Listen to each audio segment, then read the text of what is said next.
have a pipe there. Okay, here we go. We got all our equipment out here ready to go. We have our safety precaution gear on, our mask, our safety goggles, gloves. We're opening up the product for the first time. It's been sitting in the sun for about an hour now, so we're going to take a piece out. What we do is we have our tube here, and it has some dirt inside the tube. And we're going to pour a little bit of the juice that's been fermenting in this bottle just to absorb within the dirt. That will give it some good absorbent and odor. So Jeremy's going and pouring that into the cup now. Now he's got some dirt poured in, the juice poured in. Now he's grabbing actually the tissue itself out of the container and going to place it inside there. Still frozen in the middle? Like I just stated, it was frozen prior to be given to us. And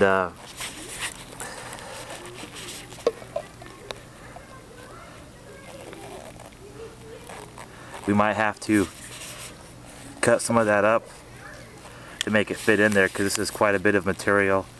We might have to place it back in the container, clean up the container really good, and freeze it, refreeze it in a different location. Now, along as we're wearing our safety gear, we're also have some stuff under our lips here to make sure, our noses, to make sure we don't get sick by the smell or make us gag or anything.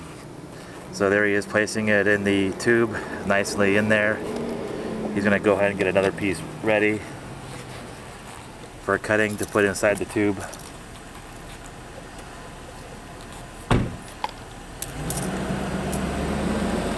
There he goes. Piece by piece, just shoving it in there, a little bit at a time.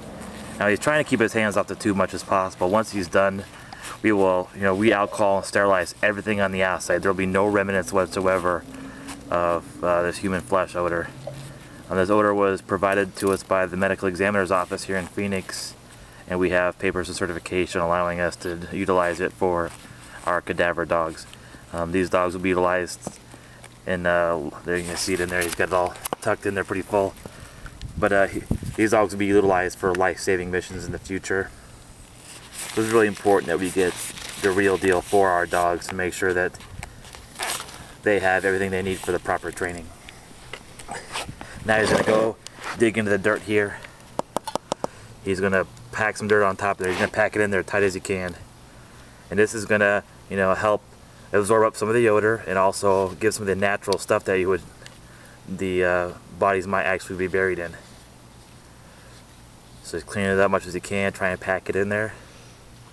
Once he feels that he's packed it in there enough, we're going to go and place these screens on top, which are going to help as a filter and at the same time give some place for the odor to disseminate out of.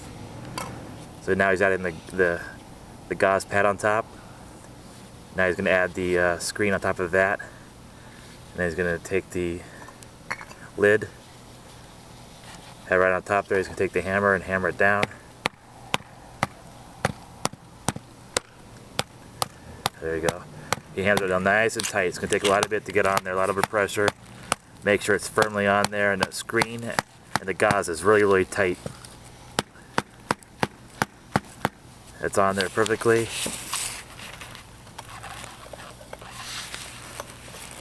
The seal cap goes on top to seal with the odor with inside.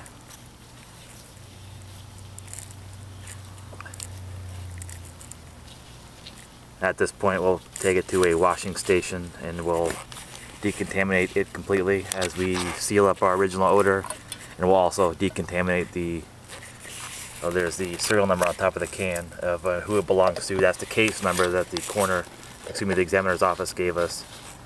And our tubes will be marked with the same type of markings where we can identify who these parts belong to for our future reference for our dogs.